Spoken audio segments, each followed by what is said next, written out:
Glórias a Deus. Amém. Paz seja convosco. Amém. Com muita alegria, eu saúdo você com a paz do Senhor. Haverá um dia que não haverão mais dores, não haverão mais dificuldades, não haverão mais problemas, e nós poderemos desfrutar de uma vida eterna ao lado do nosso amado Jesus. Será um tempo de muito renovo, de muita alegria. E ele não vai durar um período de férias. 30 dias de férias porque eu tive um ano de trabalho, não. A sua vida, ela vai te dar direito, digamos assim, a eternidade de férias na presença do nosso Deus. Oremos. Senhor, em nome de Jesus, queremos louvar, adorar, e glorificar e exaltar e bendizer o seu santo nome, Deus. Com muita alegria, nós podemos mais uma vez nos reunirmos. Nós podemos, Pai, estar na tua presença como corpo, como igreja, e nós te somos gratos por esse doce privilégio. Queremos consagrar ao Senhor todo este tempo, pedindo a Ti, Pai querido, que o Teu Espírito Santo abra o nosso entendimento, abra o nosso coração, fale conosco. Nós estamos, Pai, prontos a ouvir a Tua santa, bendita e poderosa voz. Nós louvamos o Teu santo nome nesta noite, em nome de Jesus. Amém. Para você que está chegando agora, que perdeu a abertura, você que perdeu as orações, você que perdeu o louvor, quero saudar você, mais uma vez, com a paz do nosso Senhor Jesus Cristo. Amém. A paz que excede o entendimento, a paz que não vem através de pular ondinha, não vem através de comer lentilha, nem de usar camisa branca, mas é uma paz que provém dos altos céus, uma paz que excede todo entendimento, em que em meio a lutas e dificuldades nos traz confiança, segurança para segurarmos nas mãos de Deus e continuarmos caminhando. Antes de procedermos à palavra, eu quero fazer uma oração de arrependimento, uma oração, porque nós temos pecado, nós temos agido de uma maneira muitas vezes condenável pela palavra, e Deus, pelo seu amor, não nos tem consumido. Senhor Deus, entramos na Tua presença, Pai, apresentando as nossas vidas, os nossos corações. Corações, Pai, que têm pecado, têm cometido delitos contra a Tua palavra, e que apenas através da Sua graça e da Sua misericórdia nós não somos consumidos. Nós pedimos perdão, Pai, pelos nossos pecados de ações, omissões, palavras, pensamentos, ações, Pai, que tudo que nós fizemos, Pai, que não Te desagrada, seja ele, Pai querido, proposital, Pai, ou simplesmente por ignorância, o Senhor possa, Pai, derramar o Seu sangue e cobrir a multidão dos nossos pecados, permitindo que nós possamos, nesta noite, ouvir a Tua direção e a Tua voz. Oramos em nome de Jesus. Amém. Amém. Graças ao nosso bom Deus. Em nosso último encontro, estivemos meditando sobre o tema O que poderá fazer o justo? Estamos trabalhando o Salmos número 11. As forças e lutas que enfrentamos nesta terra, muitas vezes elas são espinhosas. Olhamos para os lados procurando auxílio, mas todos e cada um estão com seus olhos imersos em suas próprias dificuldades. Além de sermos afligidos pelas situações, também o somos pelos que convivem conosco. Eles, sem esperança, procuram fazer com que outros se juntem a eles em seu estado de desespero e muitas vezes dizem: fuja, desista, não é esse o caminho, tire a sua própria vida. Podemos realmente vencer? Devemos ter esperança? Onde buscar auxílio? Como eu tenho dito, nós vivemos dias maus. As pessoas, elas são cada vez mais amantes de si mesmas, cada vez menos Deus está no centro das suas vidas e os corações, como a palavra de Deus já profetizou, está se esfriando no coração das pessoas, em especial daqueles que são cristãos.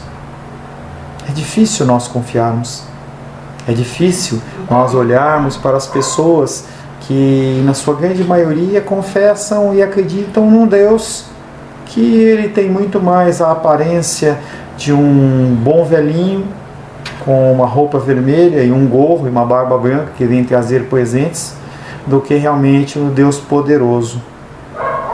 O salmista, em Salmos 11:3, é o verso que ficou da semana passada, ele afirma: ora, destruídos os fundamentos, naquilo que você acredita, destruídos o seu alicerce, que poderá fazer o justo? O salmista padecia de todas essas dificuldades, assim como eu e você, mas a sua mente e os seus olhos não estavam fitos nos seus problemas. Havia dor? Sim.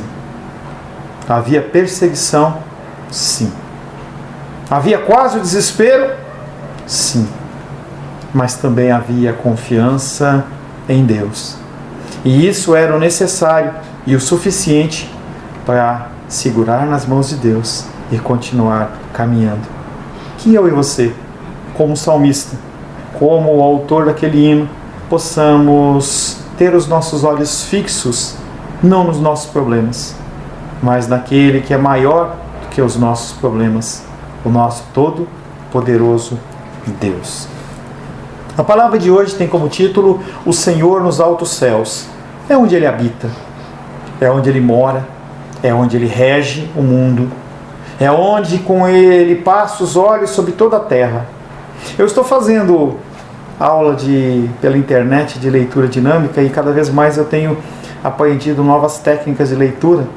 E a gente está acostumado com aquela leitura silábica que a gente aprende no primário, né? K mais A, casa, A, N, I, aí você vai pulando as palavras. E o que acontece é que os nossos olhos são acostumados a ficarem vocalizando as palavras e ficarem pulando. E o que acontece, que eu tenho aprendido, é que a gente tem muito mais o sentido não de ler vocalizando, mas passar apenas o olho, os nossos olhos, a nossa mente já capta aquele ensino. Por que eu estou te falando isso? Porque como Deus faz, Ele não precisa nem mexer a cabeça, Ele simplesmente passa os olhos sobre toda a terra e consegue contemplar aqueles que são justos e aqueles que são injustos. Quero convidar você a abrir a palavra de Deus no Salmos número 11. Estamos meditando no Salmos 11. Semana passada meditamos no verso 1, 2 e 3. E nesta noite, se Deus assim o permitir, se Ele não voltar, porque Ele pode voltar, nós vamos meditar no versos 4, 5 e 6. Salmos 11, assim diz a palavra de Deus. Ao mestre de canto, Salmo de Davi. No Senhor me refugio. Como dizeis, pois, a minha alma foge como pássaro para o teu monte? Porque eis aí os ímpios armam o arco, dispõe a sua flecha na corda, para as ocultas dispararem contra os retos de coração. Ora, destruídos os fundamentos, o que poderá fazer o justo? O Senhor está no seu santo templo. Nos céus tem o Senhor o seu trono. Os seus olhos estão atentos, as suas pálpebras sondam os filhos dos homens. O Senhor põe à prova ao justo e ao ímpio, mas ao que ama a violência, a sua alma o abomina. Fará chover sobre os perversos brasas de fogo e enxofre, e vento abrasador será a parte do seu cálice, porque o Senhor é justo, Ele ama a justiça, os retos lhe contemplarão a face. Senhor, em nome de Jesus, lemos a sua santa e bendita palavra, tua palavra que é viva e eficaz, mais cortante do que uma espada ou do que qualquer espada de dois gumes, e é apta para discernir em nós, no nosso coração, Pai, as verdades, discernir aquilo que nós desejamos e pensamos. Oramos em nome de Jesus. Amém. Salmos 11, 4 é o nosso primeiro versículo, que diz: o Senhor está no seu santo templo. Nos céus tem o Senhor seu trono. Os seus olhos estão atentos, as suas pálpebras sondam os filhos dos homens. Interessante esses Salmos 11:4, porque ele está meio desconexo, aparentemente, aos nossos olhos, com o verso 1, 2 e 3. No verso 1, o salmista Davi, ele questiona aqueles homens que, ou melhor, ele confronta aqueles homens que questionam a sua fé, porque ele fala: eu no Senhor eu me refugio. Você não sabe ainda? Você ainda não entendeu que o Senhor, Ele é o meu rochedo forte? Por que você está dizendo para mim que eu tenho que fugir como pássaro? Por que eu tenho que me esconder? No verso 3 nós já lemos: estão destruídos os fundamentos, que poderá fazer o justo? E aí ele vem com uma frase: o Senhor está no seu santo templo. Nos céus tem o Senhor o seu trono, os seus olhos estão atentos. Cada palavra desse versículo é uma mensagem. Os olhos do Senhor estão atentos. As suas pálpebras, eles estão, como aquele exemplo que eu dei para você da leitura, eles estão assim, ó, só sondando os filhos dos homens. A sugestão de desespero feita pelos amigos do salmista encontra agora a sua resposta. Ele não está trazendo uma frase desconexa. Ele está conectando com o verso 1, em que ele fala que o Senhor é o alto refúgio dele. Em que, diante da dificuldade, diante do problema, ele olha para o Senhor. E eu leio de novo. A pessoa fala: fuja, desista, se mate, tire a sua vida, não vai dar certo, você não vai conseguir. E o salmista simplesmente olha. O Senhor, Ele continua lá no santo templo dele. Os seus olhos, eles estão lá no seu trono. Os seus olhos estão atentos, ele não está cochilando, ele não dormita nem dorme o guarda de Israel, ele está com os olhos fitos nas situações. As suas pálpebras sondam o que os filhos dos homens estão fazendo. Ele consegue ver a minha dificuldade, ver a sua dificuldade aqui no Brasil, como também lá na África, como também na Europa, como também na Oceania, na base lunar, como também numa expedição que vai para Marte, como também as pessoas que estão lá no fundo do mar fazendo aqueles estudos lá para o Discovery Channel, entendeu? Os olhos do Senhor estão sobre toda a terra. Eu creio, você tem que crer que os olhos do Senhor estão sobre mim. Os olhos do Senhor estão sobre mim, estão sobre você. Mas pastor, a dificuldade é grande, a luta é grande. Os olhos do Senhor estão sobre mim. Nós temos que ter essa frase no nosso coração. Normalmente, quando é apresentada uma situação de dificuldade, se há uma oração na sequência, a gente tem visto isso na oração dos Salmos. Quando é apresentada uma luta, o salmista já faz uma oração, mas nesse caso ele não faz isso. Ele simplesmente expressa em quem ele confia. Nesse texto não aparece nenhuma oração. Ele simplesmente fala: o meu Senhor, Ele continua no santo templo. Os olhos dele continuam olhando para mim. Em vez disso, o salmista aponta para o Senhor no alto, assentado no seu alto trono. É lá de onde vem o socorro. O meu socorro vem do Senhor, que criou os céus e a terra. Ele acredita em Deus. Davi, ele é pecador, ele adulterou, ele mandou matar um dos seus melhores amigos, mas o coração dele era um coração que se arrependia, que se dobrava, que se submetia ao Senhor. E é isso que Deus quer. Deus, ele não precisa que você seja perfeito, porque Ele sabe que você nunca vai ser perfeito. Estava lendo um livro, e lá na placa da igreja, do exemplo que o autor estava falando, estava assim: local de homens imperfeitos. Se você é perfeito, não venha para cá. Nós somos pecadores. E os pecados, apesar de nós darmos um poderio ou um valor espiritual ou social para eles, em que nós condenamos alguns pecados e outros pecados nós achamos que não é tão pecado assim. Nós olhamos para a bebida e para o fumo como se fosse algo que seria uma aberração para o Senhor, mas nós toleramos a violência doméstica, nós toleramos a fofoca, nós toleramos a falta de amor entre os irmãos. O salmista aponta para o Senhor no alto, assentado no seu alto, longo, lindo e maravilhoso trono.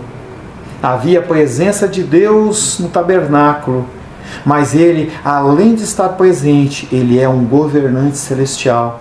Não como os nossos governantes, não como os nossos políticos. Há muitos deles que são sérios, há outros que não são.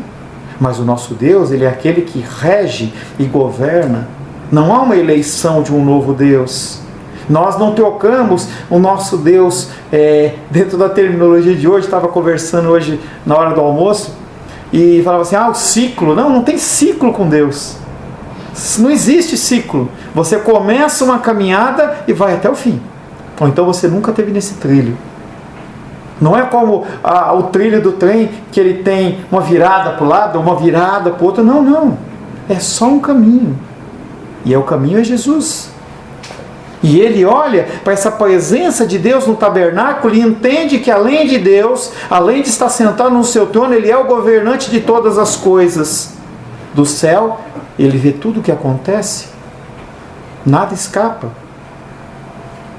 Quando você tenta praticar algum pecado às escondidas, aos olhos de Deus, é como se tivesse uma lâmpada de 300 watts em cima. Claridade. É tudo feito, acontecendo perante os próprios olhos do Senhor. Tudo Ele vê tudo o que acontece. Com visão penetrante, além de ver, Ele testa a motivação do porquê você faz as coisas. Por que eu faço as coisas? As pessoas, elas, em época de Natal, elas aparentemente ficam mais bondosas, mas na verdade o que está acontecendo não é que eles ficam mais bondosos.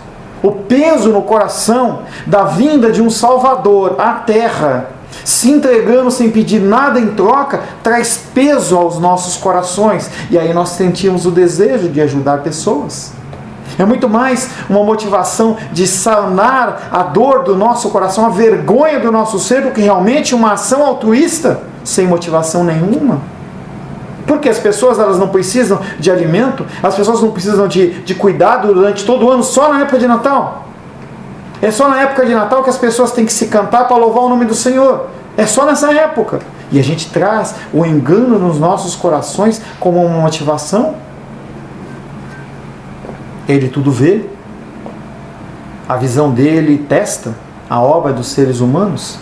Essa condição de testar, nós falamos, as suas pálpebras sondam. Essa palavra traduzida como sondam, ele era usada no Antigo Testamento com frequência no sentido de você fazer o teste de metais no fogo, para ver qual que é o grau de pureza daquilo.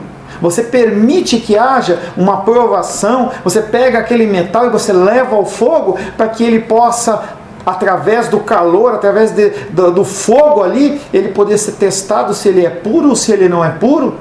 Qual que é a pureza, o grau de pureza desse metal?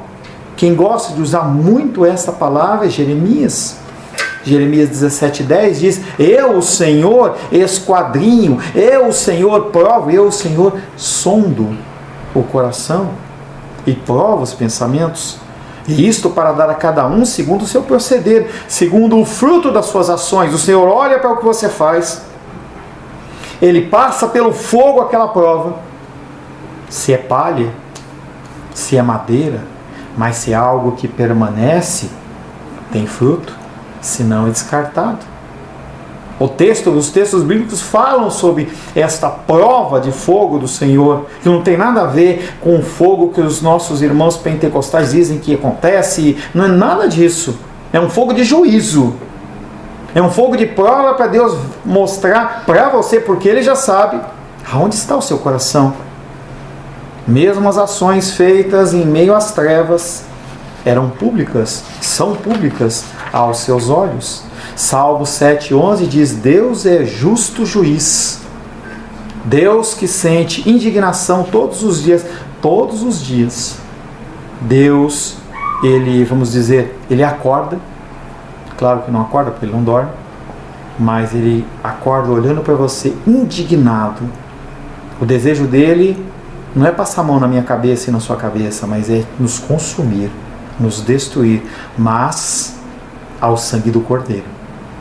Esse sangue que protege-nos do cumprimento da justiça dele nos dias de hoje.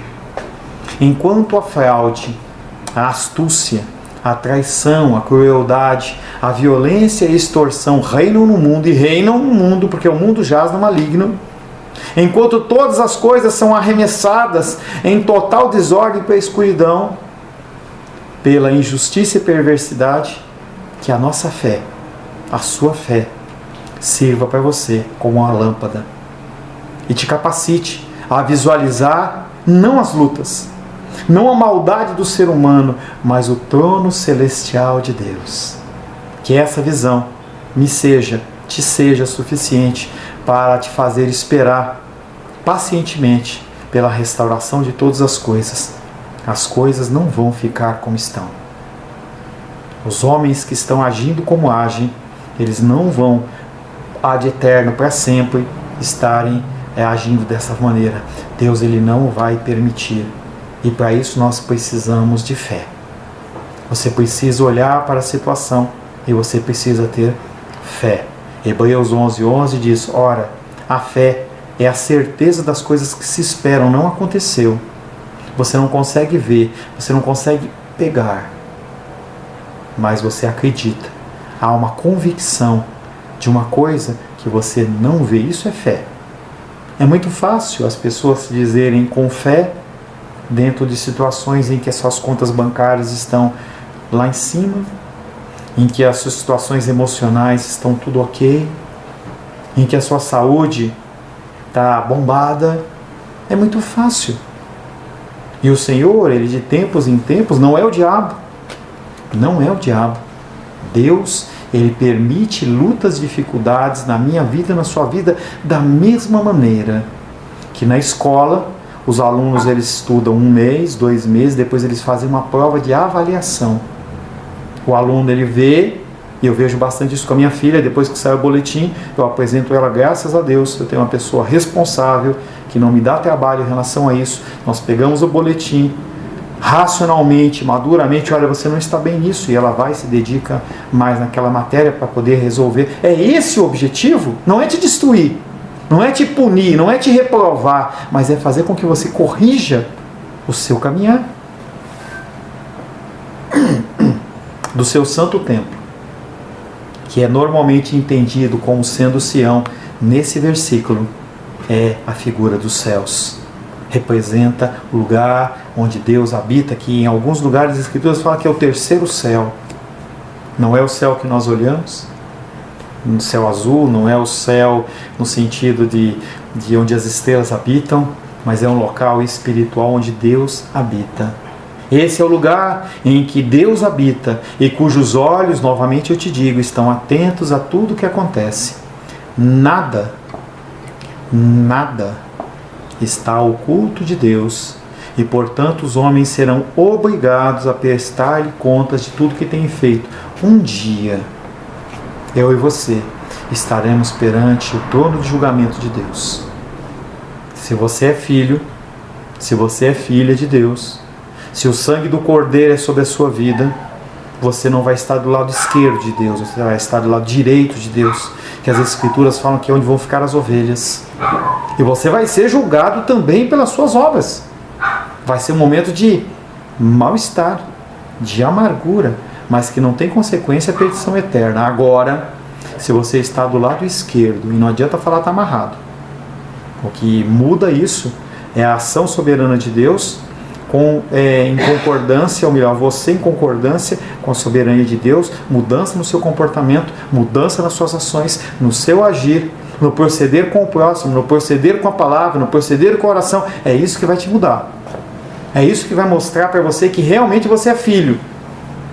Para aqueles não há esperança. Para aqueles apenas a perdição eterna.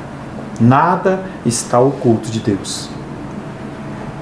Os homens serão obrigados a prestar-lhe contas de tudo quanto têm feito.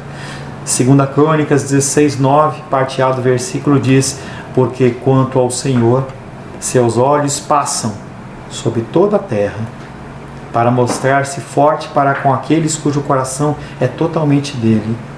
A luta vem, você passa por lutas, mas ele te dá força, perseverança para continuar lutando. Deus reina no céu, e o seu trono foi levantado ali. De lá, ele atenta para as atividades humanas, para um dia, o dia do Senhor, um dia que não é de luz, não é um dia de alegria, mas é um dia de trevas, o dia do julgamento do Senhor. Apocalipse capítulo 20, verso 12 diz: vi também os mortos, os grandes e os pequenos, postos em pé diante do trono. Então se abriram os livros. Ainda outro livro, o livro da vida, ele foi aberto. E os mortos foram julgados, segundo as suas obras, conforme o que se achava escrito nos livros. Há um livro da vida do Cordeiro. Seu nome está lá? Seu nome está escrito no livro da vida do Cordeiro? O teu proceder, o seu agir, o seu pensar, reflete se ele está lá ou não está. Se você tem temor, busca Deus. A palavra de Deus diz que o Senhor deu o seu Filho amado para que todo que nele crer não pereça, mas tenha vida eterna. Você é chamado a crer em Deus todos os dias. Não é apenas no culto de domingo, não é apenas no seu batismo, não é apenas na escola bíblica dominical, mas é todos os dias e todos os momentos. Eis que enviarei vocês no meio de lobos, de serpentes. Essa é a nossa vida. É uma vida em que Cristo, ele não tinha onde recostar a cabeça. Você tem mais do que o rei. Nós temos mais do que o rei, mesmo assim nós reclamamos e murmuramos. Nós continuamos buscando as coisas do mundo, que a palavra de Deus diz que quem faz isso são os ímpios. Não andeis ansiosos por coisa alguma. Antes, busca o reino de Deus e sua justiça, e todas as suas necessidades elas vão ser supridas. Mas são as necessidades, não são os desejos. Os desejos podem ocorrer. Estamos na época de Natal, deseje. Conversava hoje de manhã com a minha esposa, ela falou assim: sonhei que troquei de carro. Eu falei: sonha mesmo. E ela falou assim: eu posso sonhar pelo menos? Eu falei: pode. Nós podemos sonhar, nós podemos pedir a Deus, nós podemos desejar, mas não quer dizer que Ele vai nos conceder. Muitos pensam que Deus está no seu trono, a cochilar, e como homem esquece-se das suas obrigações.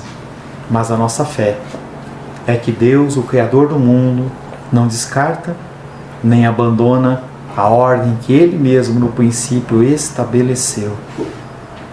Gênesis 1:1 diz: no princípio criou Deus os céus e a terra.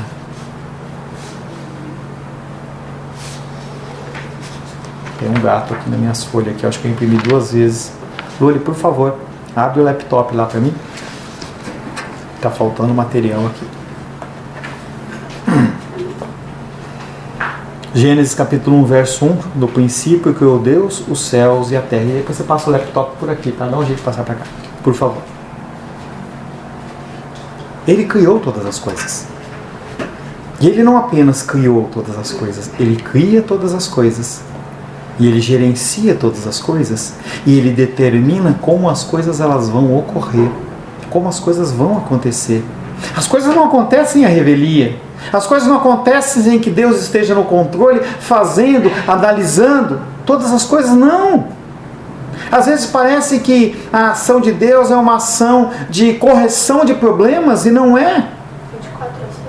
Não, só traz o laptop que eu me viro, por favor.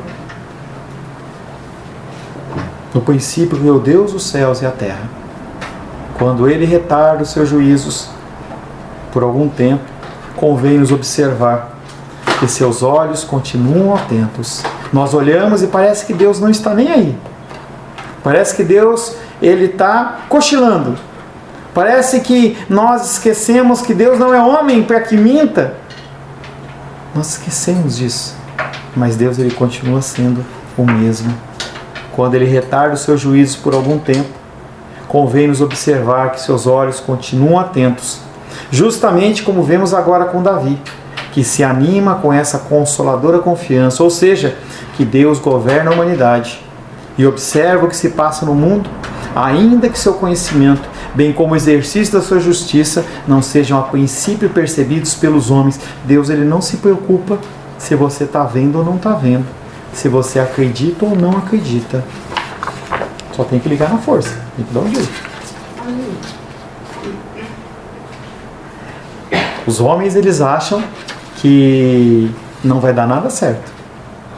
Os homens acham que está tudo perdido. Mas Deus diz: eu continuo no alto e sublime trono. Eu continuo com os meus olhos fitos na terra. Essa verdade é ainda mais claramente explicada no que imediatamente se acrescenta nesse versículo. Ou seja, que Deus, ele olha para o justo. Desce para cá, por favor. Ele olha para o justo e ele olha para o injusto aqui em cima. Pode passar, não tem problema não. É uma situação extra. Não é normal não. Eu imprimi errado. Me perdoem, queridos, queridas. O Senhor, ele faz diferença entre o justo e o não justo. O Senhor, ele olha para as situações e ele não simplesmente descarta, ou não liga, ou não está preocupado com isso. O Senhor, ele continua de olho. Peço que você aguarde só um momento, que eu vou abrir o texto novamente. Cometi uma falha. O que foi?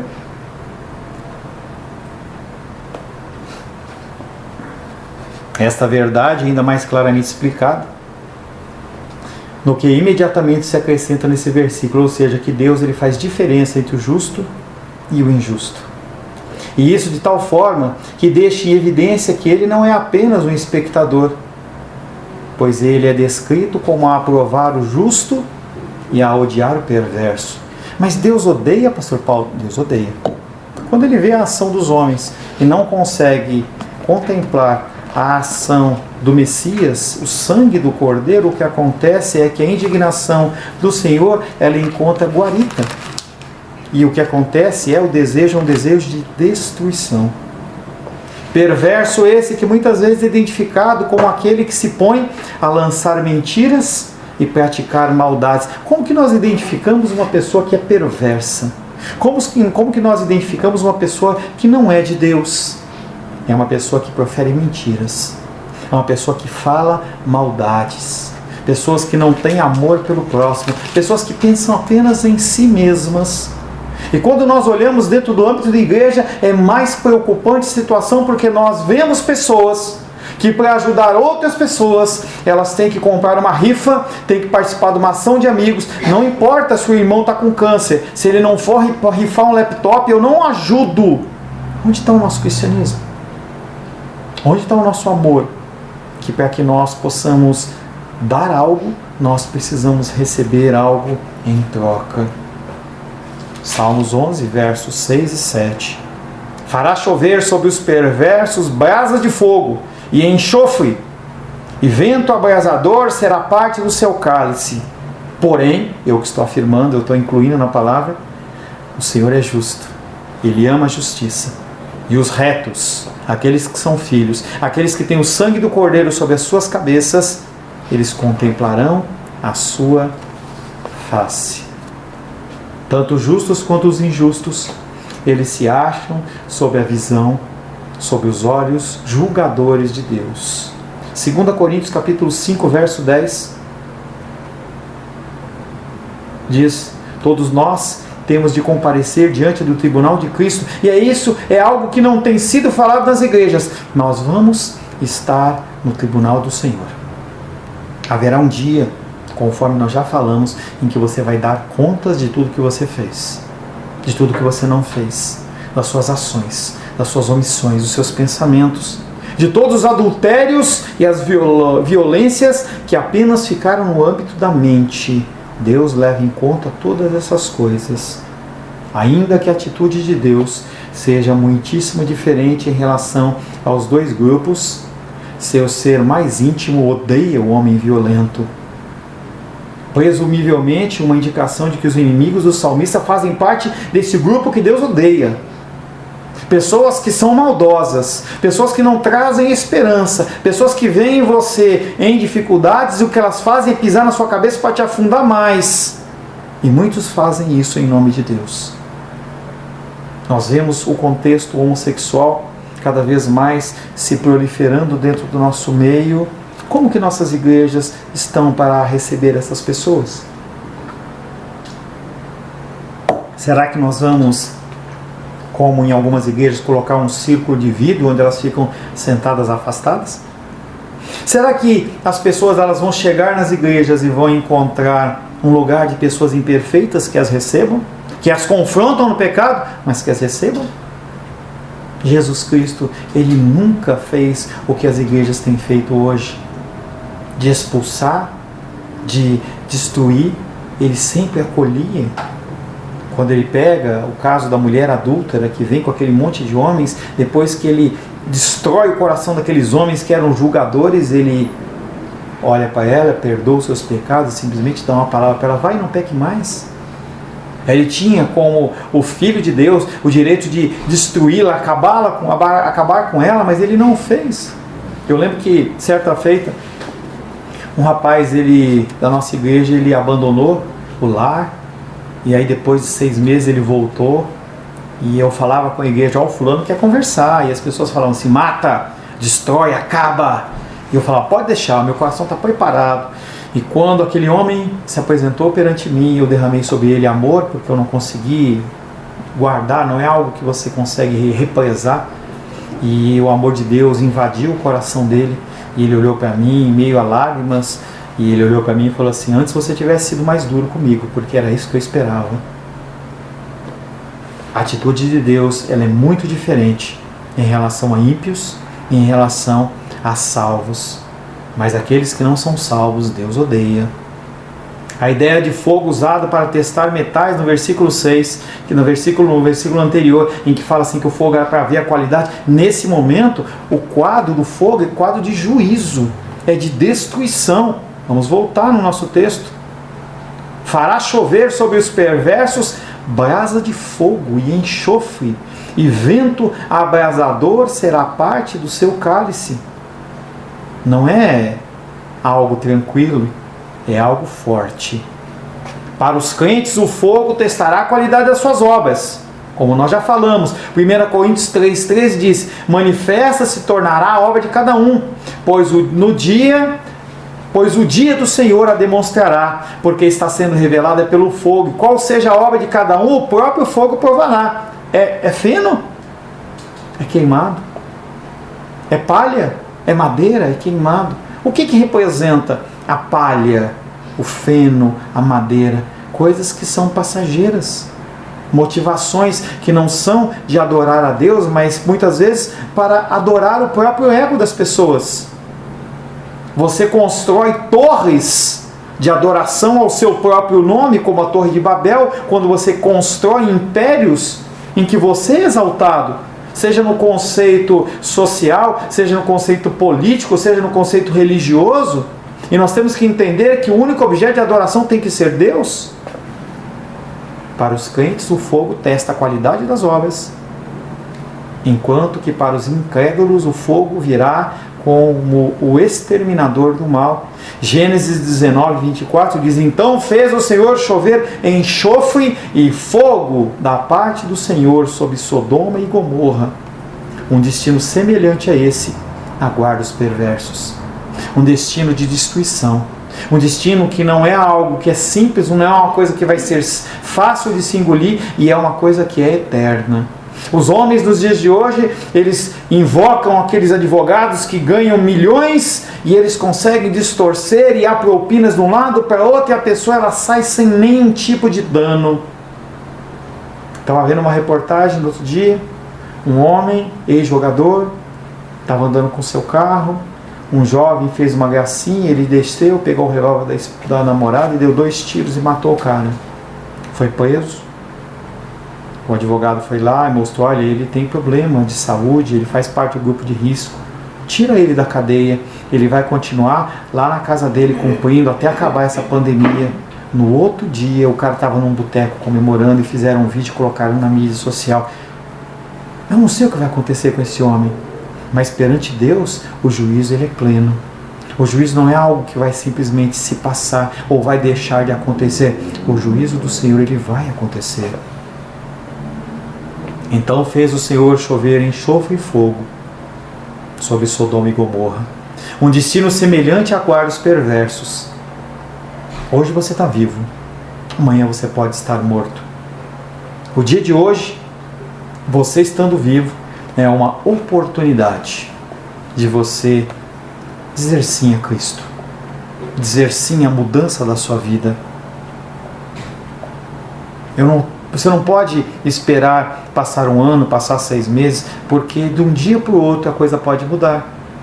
Estava conversando com o Alice, que perdeu, eu falei hoje pela manhã, rapidamente, ele perdeu um primo que era como se fosse o irmão dele, e o rapaz, ele, em um ato de desespero, por conta da separação, do casamento, e ele simulou, pelo menos é o que foram dito, simulou um suicídio, e aí aconteceu um revés, ele acabou morrendo com aquilo. Tudo pode acontecer. O momento de você mudar a sua vida é agora.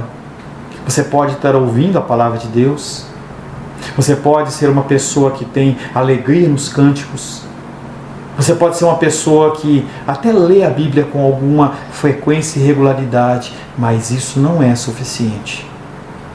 Você precisa dizer sim ao Senhor.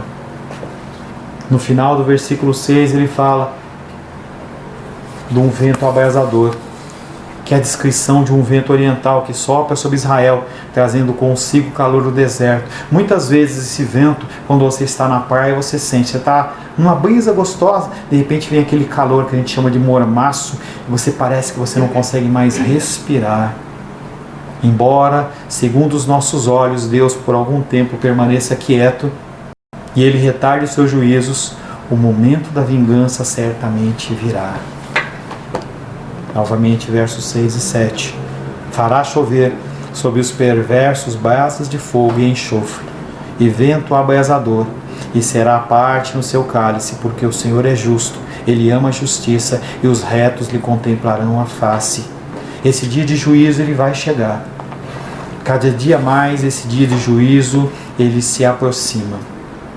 As pessoas olham e falam, não, há 2000 anos atrás também já havia sido prometido. Quando você lê o livro de Atos, você observa claramente aqueles homens como aguardando um retorno iminente do Senhor, eles vendendo seus bens.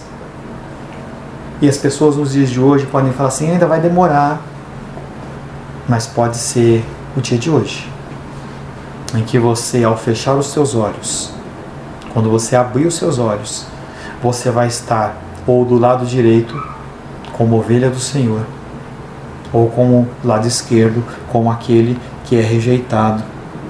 Para aquele que é justo, Deus o ama, e você vai poder, como reto, em Cristo, contemplar a sua face.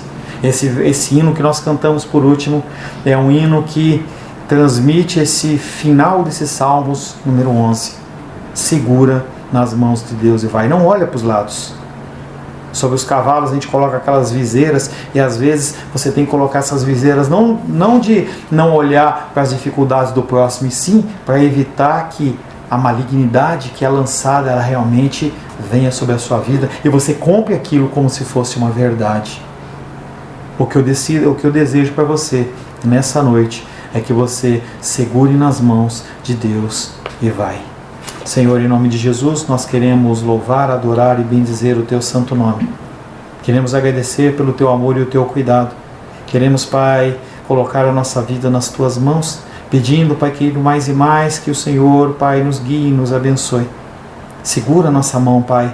Não permita, Pai, que nós, em nossas rebeldias, nós venhamos, Pai, a soltar a Tua mão e trilharmos caminhos, Pai, que sejam da nossa vontade e do nosso querer. Quero, Pai querido, louvar ao Senhor por esse tempo de estudo dos Salmos número 11, que Ele possa, Pai, gerar em nós a esperança necessária, que nós possamos cada vez mais crer que o Senhor está nos céus, sim nos céus, mas o Senhor julga toda a terra, e mais do que os olhos do Senhor estar sobre a terra, os seus olhos, Pai, estão sobre nós, guardando todos os nossos caminhos, Pai. Oro em nome de Jesus. Amém. Graças ao nosso bom Deus. Queridos, quarta-feira, lembrando você, nós vamos ter a nossa reunião de oração. Na sexta-feira, quinta para sexta-feira, vai ser Natal. E na outra, quinta e sexta, vai ser Ano Novo. Já informei para vocês. nós vamos ter pelo menos 2 fins de semana, esse e o próximo, que nós não teremos escola bíblica dominical, mas nós teremos a pregação da palavra no culto noturno. Quero convidar você a participar conosco, tá? Como eu disse para vocês, eu não decidi se eu vou postar apenas uma mensagem no ano novo, tá? Natal está liberado, não vai acontecer, não vai ter nenhuma cerimônia conosco, como de praxe. É tempo de você estar com seus familiares, é o tempo de você poder ter um tempo de descanso também. Amém, meu querido? Amém, minha querida? Senhor, em nome de Jesus, agradecemos a Ti pela Tua palavra que foi exposta, pelo Teu amor que foi trazido, Pai querido, aos nossos corações. Que o Senhor possa, Pai querido, nos encher mais e mais do Teu amor e da Tua graça. Que Teu nome seja glorificado, exaltado e bendito sobre as nossas vidas. Que o amor de Deus Pai, que a graça salvadora de Jesus Cristo e a consolação do Espírito Santo seja sobre a nossa vida hoje e sempre. Amém, amém. Tenha uma noite de alegria ainda com seus familiares. Amanhã, um dia de trabalho. Que Deus possa te abençoar grandemente em nome de Jesus.